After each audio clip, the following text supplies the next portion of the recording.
Concepto del Renacimiento, periodo de la historia europea caracterizada por un renovado interés en el pasado grecorromano clásico, y especialmente por su arte. Pero lo más característico de esta época es la separación entre lo cívico y lo religioso. Humanismo en el Renacimiento. Es la manifestación ideológica y literaria del Renacimiento. Los hombres del Renacimiento trabajaron con mucho entusiasmo en estudiar metódicamente las obras de la antigüedad, explorando ruinas, exhumando manuscritos y salvando de su destrucción valiosos documentos. Para ello recibieron la protección de príncipes y pontífices que les estimularon en sus investigaciones. Primeramente se sintió interés tan solo por los autores y el arte latina, pero pronto se llegó a su fuente, o sea, al arte y la cultura griega. Así se desarrolló una mentalidad erudita, crítica y apasionada por las ciencias y las artes, que se centró en el hombre y sobreestimó los valores humanos. De ahí el nombre de humanismo. La sobreestimación de estos valores y los descubrimientos geográficos y técnicos crearon el orgullo y el individualismo del hombre renacentista. El humanismo tuvo sobre todo un carácter literario, donde Dante y Boccaccio son considerados como precursores del mismo. Petrarca es considerado como el primer humanista.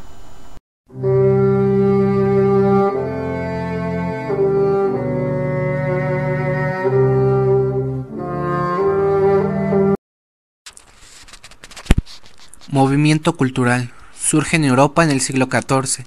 Se trata de un volver a dar vida a los ideales que habían inspirado a aquellos pueblos. No fue una simple exhumación de las artes antiguas. En principio, se aspiró a una actualización en todas las parcelas de la cultura humana, filosófica, ética, moral, científica, etc.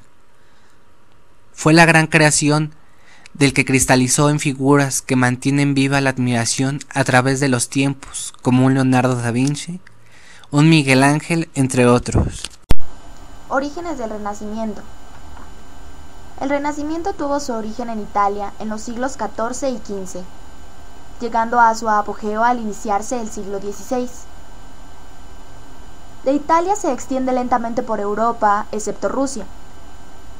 A lo largo de los 50 años que van desde 1520 a 1570, discurre la madura plenitud del Renacimiento y también se percibe su ocaso. Toda la Europa de Occidente toma parte ahora en el movimiento de las artes y de las letras. La recepción de los gustos italianos se generaliza. Los grandes maestros surgen ya no solo en Italia, sino en todo el ámbito de las monarquías occidentales. Pero el desarrollo normal de la cultura renacentista se ve afectada por el hecho simultáneo de las luchas religiosas derivadas de la Revolución Protestante. Así, en Alemania, se cortó el brote renacentista, al igual que en Francia con las guerras civiles de la segunda mitad de 500. Además, en los países adheridos a las confesiones protestantes, el credo inoclasta de los nuevos evangelios suprimió la ocasión de ejercitar el mecenazgo eclesiástico y, al menos en la pintura y la escultura, suprimió la temática abundante de los motivos iconográficos con la rara salvedad de los temas bíblicos.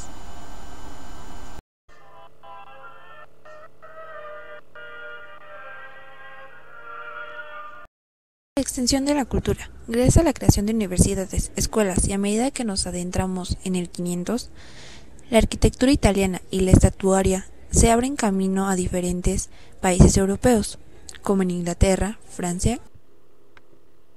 Movimiento cultural. Surge en Europa el siglo XIV. La pintura fue el arte que más caracterizó, y fue también el campo en que Europa aceptó primero el nuevo estilo. Las causas son varias. La influencia de la perspectiva clásica fue teórica, y ello permitió a la pintura una evolución creativa y libre.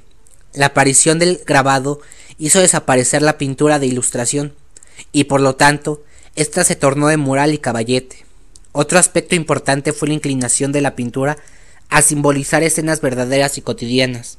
El iniciador de la pintura fue Masaccio, pintor de la escuela florentina que plasmó este estilo, sirviendo de luz y sombras, así como de la perspectiva.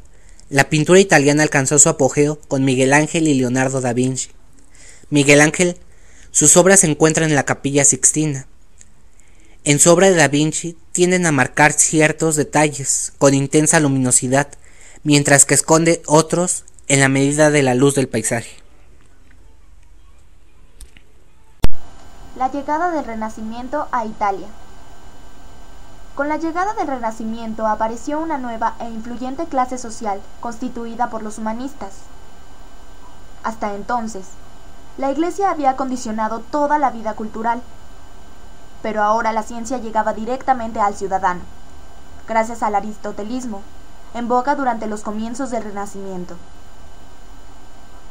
Esta filosofía fue cediendo terreno al platonismo y el arte empezó a basarse sobre la propia ciencia. La geometría y otras ramas de las matemáticas ocuparon un lugar esencial en la nueva concepción de la cultura. Se desechó el arte puramente lineal y se buscó con ahínco la forma tridimensional.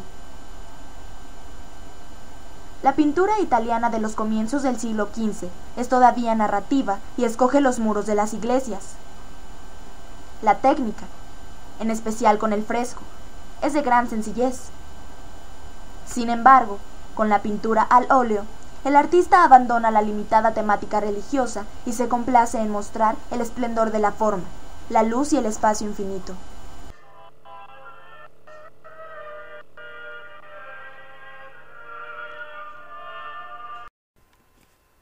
El Quattrocento. Durante el siglo XV, la Florencia de los Médicis vivió un momento culminante de la pintura. Fray Angelico representó los primeros esbozos del Renacimiento, de su maestro Fray Lorenzo de Mónaco. Toda la temática es religiosa y lo más notable de las obras, frescos y retablos se encuentran en el convento de San Marcos en Florencia. Masaccio representó mucho en la conquista de valores táctiles. Gran parte de sus obras se han perdido, pero aún se pueden admirar los frescos que realizó en la iglesia del Carmen de Florencia. Fray Filippo Luppi realizó bellísimas Madonas. A Andrea de Castagno se le deben los frescos del convento de Santa Polonia, los más monumentales del arte florentino. En este artista se nota la influencia del escultor Donatello y el pintor Masaccio. Las escuelas. Siglo XIII, siglo XIV, el Trecento. Escuela florentina. El primer pintor de quien se tienen datos es Cimabue, del que se conservan 2 tablas con igual motivo, una virgen en asiento de marfil con el niño en brazos. Sus figuras poseen emoción y movimiento. Sus obras más importantes son los 28 frescos que tienen en la iglesia de San Francisco de Asís. Escuela sienesa. Duccio di Bounisegna es el primer pintor sienés importante. Su obra capital es la Madonna para la Catedral, en la que trata de introducir alguna expresión y realismo, aunque siga muy apegado a la rigidez incógnita del arte bizantino. Su discípulo más célebre fue Simone Martini. Sabe dar a sus figuras más gracia y soltura, como lo revela la encantadora Anunciación, del Museo de los Oficios. Siglo XV. El Quattrocento. Escuela florentina. Los artistas Gentileda Fabriano, Paolo Uccello y Andrea del Castagno aportaron nuevos conocimientos y técnicas, y se planteaban problemas de representación visual, como el de la perspectiva, que fue una preocupación dominante entre los pintores de la época. Sin embargo, el arranque de toda la pintura moderna es la obra de Masaccio. Los últimos grandes artistas del siglo se resienten en la sensualidad del ambiente y buscan inspiración en los temas mitológicos paganos que caracterizan el Renacimiento. Los mismos temas piadosos pasan a ser un pretexto para mostrar el Fausto de la alta burguesía florentina. Sandro Botticelli pintó alegorías de refinada sensualidad en las que reflejaba el gusto paralizante de sus mecenas. Botticelli realizó también unos frescos en la Capilla Sixtina y una serie de 80 dibujos para ilustrar la Divina Comedia. Escuela de Perusa. A la elegancia un poco dura de Florencia aparece Piero de la Francesa. Se interesó mucho por los problemas del claroscuro y perspectiva. Sus figuras están moldeadas en material dotada de luz propia interna, Los frescos como la leyenda de la Santa Cruz en el aljibe de la iglesia de San Francisco, en Arezzo, son una obra de arte de luminosidad. Otro gran pintor de la escuela es Pedro Vannucci, llamado el Perugino, artista en el que su tiempo gozó de la fama, la dulzura de la luz general del cuadro.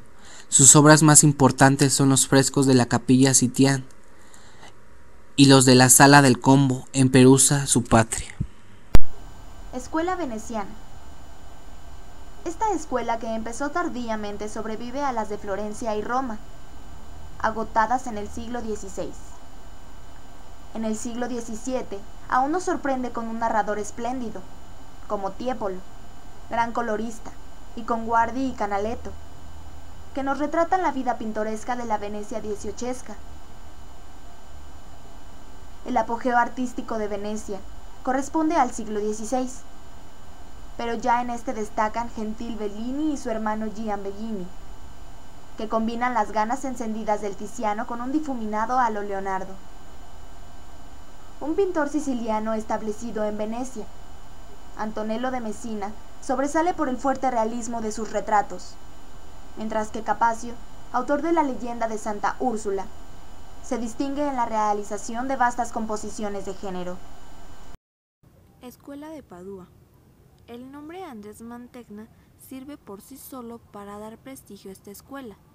Interesado en las cuestiones de la representación visual del objeto, Mantegna presenta con frecuencia en sus cuadros una dificultad perspectiva que resuelve con elegancia. Sus impecables escenarios arquitectónicos, tomados de la antigüedad, ofrecen puntos de fuga muy al ras del suelo, huidas de líneas al centro del cuadro en prodigiosa ilusión de profundidad. Los escorzos de sus figuras son, por el mismo motivo, violentos y de complicada resolución dibujística, como el extraordinario Cristo muerto. Siglo XVI, Escuela milanesa. Cuenta con un solo nombre. Leonardo da Vinci no fue solo un pintor, dejó escritos interesantes sobre la ingeniería, la química y otras ciencias. Escultor, músico y pintor.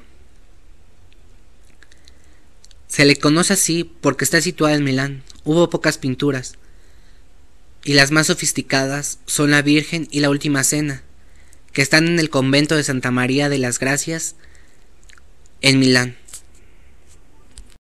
El Cinquecento. El siglo XVI señala el apogeo de la pintura renacentista italiana y constituye una de las épocas más brillantes del arte universal. No podía ser de otra manera con la coincidencia en el tiempo y en el espacio de maestros de la talla de Leonardo da Vinci, Miguel Ángel, Rafael y Correggio. Así como Florencia ejerció la homogénea artística en la centuria anterior, ahora es Roma la que irradia al mundo entero el poderoso influjo de estos artistas. Los pintores posteriores se limitaron a seguir las normas trazadas por los grandes maestros. Solamente Venecia mantuvo un estilo original, basado en el intenso cromatismo y en una pincelada ancha decidida que buscaba llegar a una especie de vibración luminosa de colores. Hasta cierto punto esta ciudad permaneció al margen de la creación artística de los grandes maestros romanos. Principales artistas. Los principales artistas de la época fueron los siguientes. Sandro Botticelli. Nació en Florencia en 1445, como Alessandro di Marino Filippi. Fue acusado anónimamente en 1502, ante el ufficiale di Noto, por un acto de sodomía con uno de sus ayudantes. Independientemente de la denuncia, fuese basada en hechos ciertos o no, hay un dato significativo de la vida de Botticelli. Nunca se marchó del hogar familiar. Otros detalles que hablen de su sexualidad pueden encontrarse en sus obras. Sus bellísimos ángeles, de sensualidad ambigua, abrazándose en... Leonardo da Vinci nació en 1452. A los 24 años de edad estuvo envuelto en un escándalo y acusado de prostitución de una persona de 17 años, Jacobo Salderini, del cual decía que había tenido contacto sexual con varios hombres, incluido Leonardo y su maestro, Verrocchio. Todos fueron declarados inocentes. Francesco Mezzi vivió con Leonardo hasta su muerte y heredó gran parte de su fortuna.